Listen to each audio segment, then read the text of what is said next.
Hong Kong OCO protests against China's strict zero-COVID policy and restrictions on freedoms have spread to at least a dozen cities around the world in a show of solidarity with rare displays of defiance in China over the weekend. Expatriate dissidents and students staged small-scale vigils and protests in cities around the world including London, Paris, Tokyo, and Sydney, according to a Reuters tally.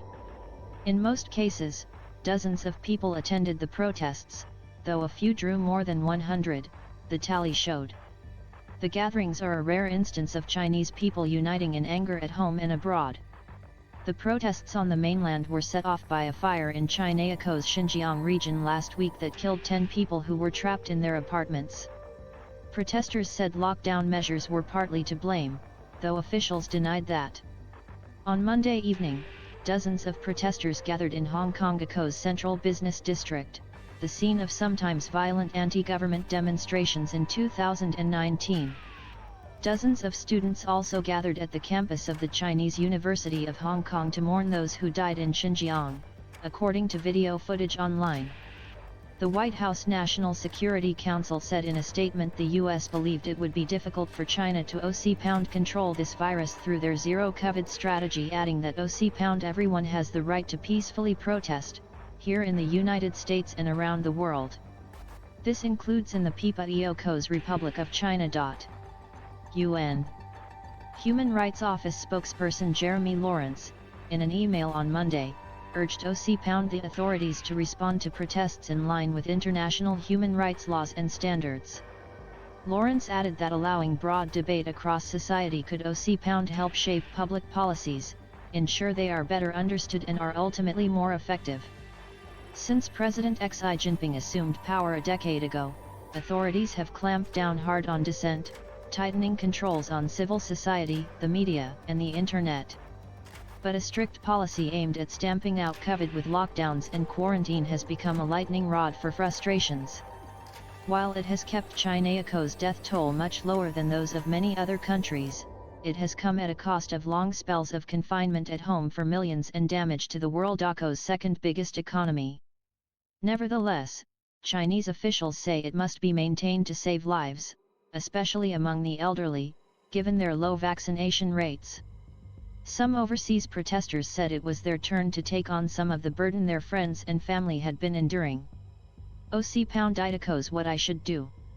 When I saw so many Chinese citizens and students take to the streets, my feeling is they have shouldered so much more than we have, said graduate student Chang Sita, one of the organizers of a demonstration in Paris on Sunday that drew about 200 people.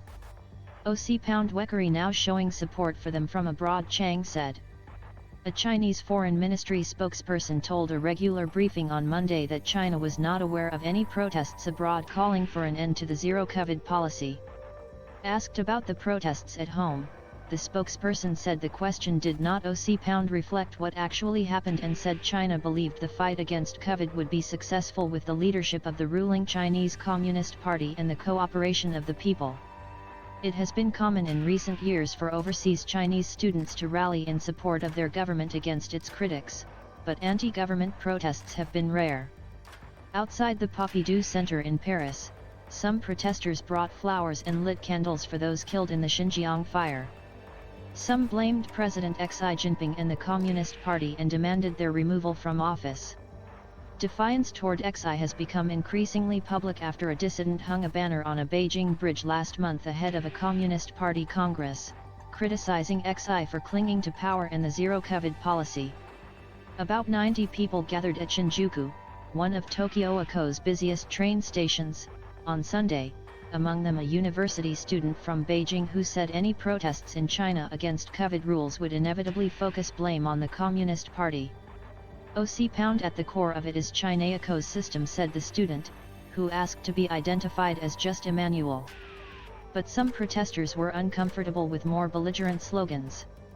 An organizer of a protest planned for later on Monday at Columbia University in New York, who asked to be identified as Sean, said she would steer clear of sensitive issues such as the status of Taiwan and China's mass internment of ethnic Uyghurs in Xinjiang.